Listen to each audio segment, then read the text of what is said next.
Hey everyone, we are back with another Humans review, this time reviewing Season 1, Episode 5. If you are not totally caught up on Humans, if you haven't seen Episode 5, you're going to want to skip this video until you have seen it, because everything we say from this point forward is going to be a spoiler.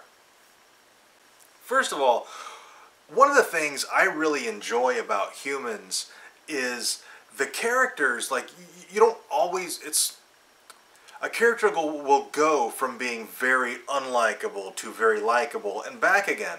For instance, Joe, I was kind of on his side for the first few episodes, and now he is a genuine piece of shit and I hate him. Yeah, I'm on board with that. And I wouldn't call Laura a likable character, but as far as what she stands for, yeah, I'm on board with Laura, and you know, she's not necessarily, kind of wanting to protect Anita, but just she acknowledges now that she saved their son's life and that she watches over their children and everything. So she's like, you know what? Anita's cool, and Laura is coming around, and Joe is regressing. And then there's Niska, who for the first few episodes I was really rooting for. And then she became basically a serial killer, and I was like, alright, well that's an interesting story, but I can't really root for her because she's a serial killer. But now in this episode, with her interactions with Dr. Milliken, I am on Team Niska again. Yeah, the characters are kind of flopping around, but it's very normal, like it's very lifelike. In life, sometimes you have a friend and you really enjoy being around them, and then they do something and you're like, oh gosh, why were we friends? And sometimes somebody you can't stand, you start getting to know them, and then you're like, oh, I do like this person. So you know, that's kind of what the show's doing, is showing that there's multiple facets of all of these characters. And, okay, so what all happened in this episode? First of all, Maddie took Anita to Leo and Max to have them basically tinker with her positronic brain, for a Star Trek call out there, but just to see if they could bring Mia out, and they weren't able to do it, and that basically caused Leo to have an emotional downward spiral. Like, he went over the edge and abandoned Max. And, you know, Maddie took off with Anita without her parents' consent and went to meet Leo, and it gives the impression that she was only gone for a few hours, which means he gave up really quickly. Yeah. Like, I mean, it mentioned in this episode is that consciousness took 17,000 pages of code. Was he really able to cipher through all that code and figure out what was going on with Mia? I mean, personally, I'm kind of disappointed that he didn't want to keep her and keep trying. He just gave up. One of the things that stuck out in that particular scene was Maddie was like, well, you let me try. And Leo was like, do you really think there's something you could do that I can't do? And I really want Matilda to actually solve it now and stick it to Leo. I think she will, because he's thinking that in order to fix Mia, he's going to have to run some complex program or, you know, whatever. And he keeps telling her, no, that's too simple, no, that's too simple. And it kind of makes me think maybe it is that simple. Maybe he's overthinking it, and that it's really not as hard to bring Mia out as he believes it's going to be. So yeah, I think Maddie'll do it. And I really don't like Leo anymore. And before, I didn't really care for Max because he's just kind of without personality or anything. But now I'm like, you know what? I like Max, and Leo's a dick. Because he knows Max basically can't take care of himself. He needs Leo for basically everything. And Leo just freaking left him. Yeah, it kind of seems that the consciousness was effective on different levels for each synth. Now, obviously, the only ones we're really getting are Leo, Niska, and Max. And obviously, there's a huge difference between the level of consciousness with Niska and with Max. And Leo, I mean, he's kind of the confusing bit because I think he's part human. So his programming and such almost can't even be compared to theirs because it's completely different. So between Niska and Max, very different levels of consciousness. Like Max is like a child. and Niska is an adult. Yeah. But if you think of Max as a child and then Leo just left him there, I mean, that speaks very poorly for Leo's for his character. Yeah. I'm definitely disappointed in Leo this episode.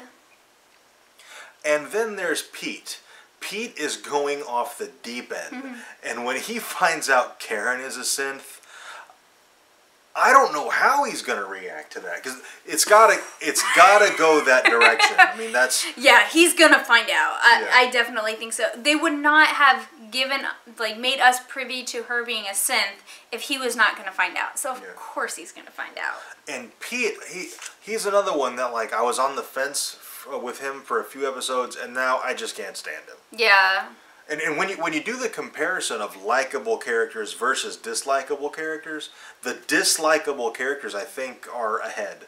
Yeah, and even the likable characters, there are a lot of things that you dislike about them. Yeah. But everybody is so interesting that even though, like, almost none of the characters are very likable, you still want to watch the show. Like, I still want to know what's happening. Yeah, basically, the only characters that I would say I really genuinely like are Dr. Milliken, Anita, and the little girl.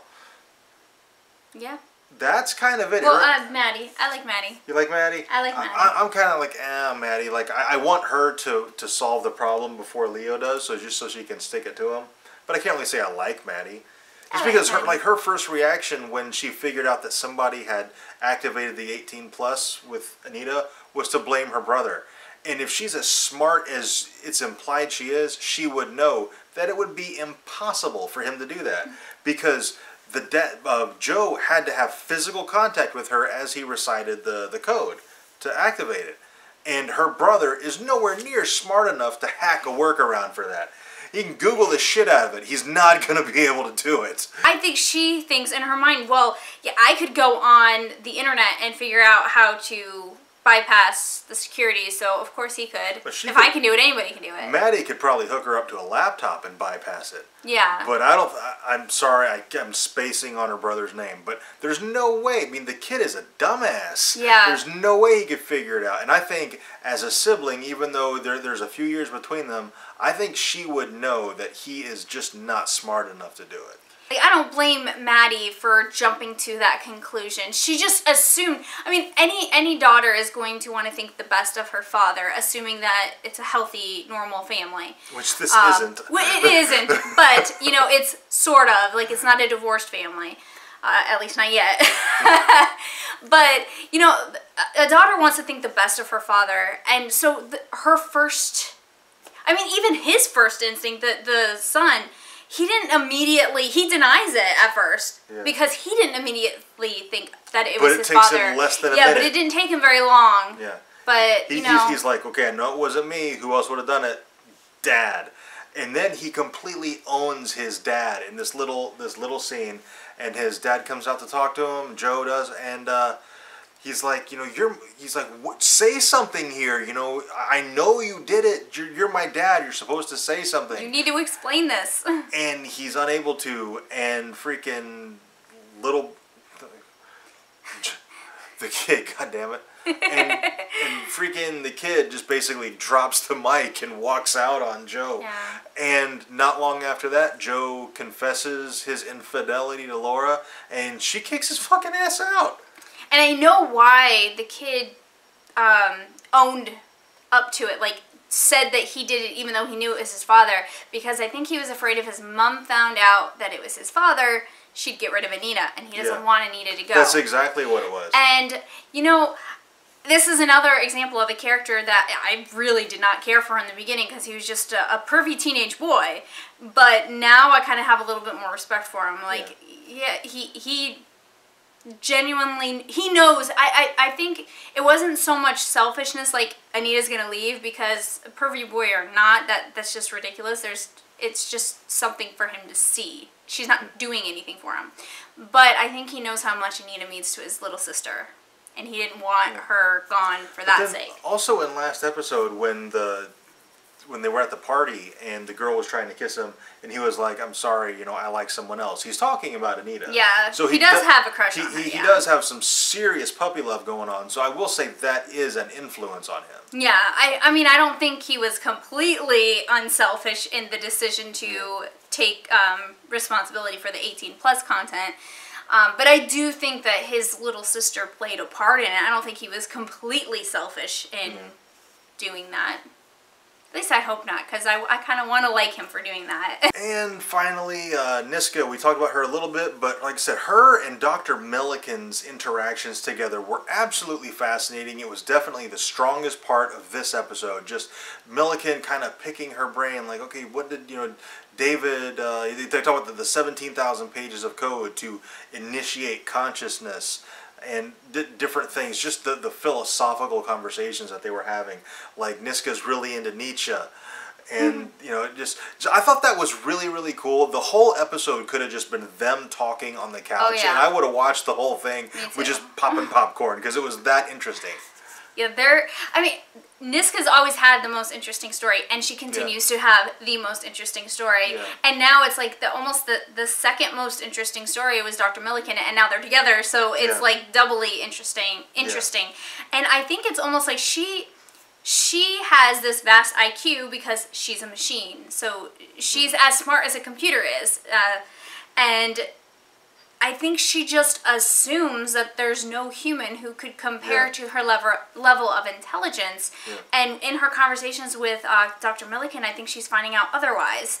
And it's really interesting to see that dynamic. And they're having these amazing conversations, but Niska is very confrontational with him. Yeah. So that adds a bit of tension to their conversations, but then also they're still interesting. So I want to see more of those two together. Yeah, especially now that he knows that she killed somebody in the brothel, and she knows that he knows. I want to see how that gets resolved, because I don't see her offering up an explanation, but I wonder if Dr. Milliken will ask her, you know, give her the benefit of the doubt and be like, well, why did you kill that guy? Instead of just blaming her like she assumes he's going to.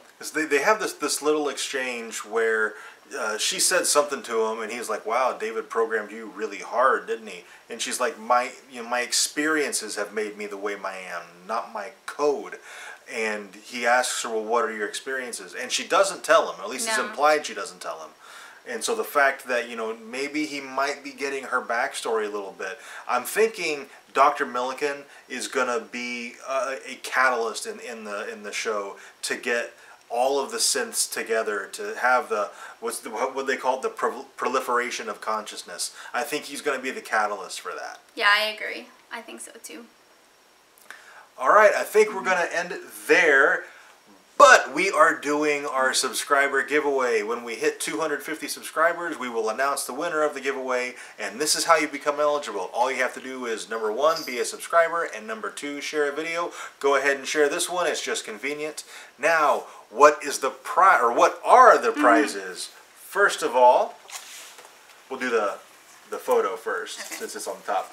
First of all, you will get an autographed picture of Boba Fett himself, Jeremy Bulloch. We got that signed at Fanboy Expo over the weekend, and that was the coolest picture I could find, so I decided to get that one.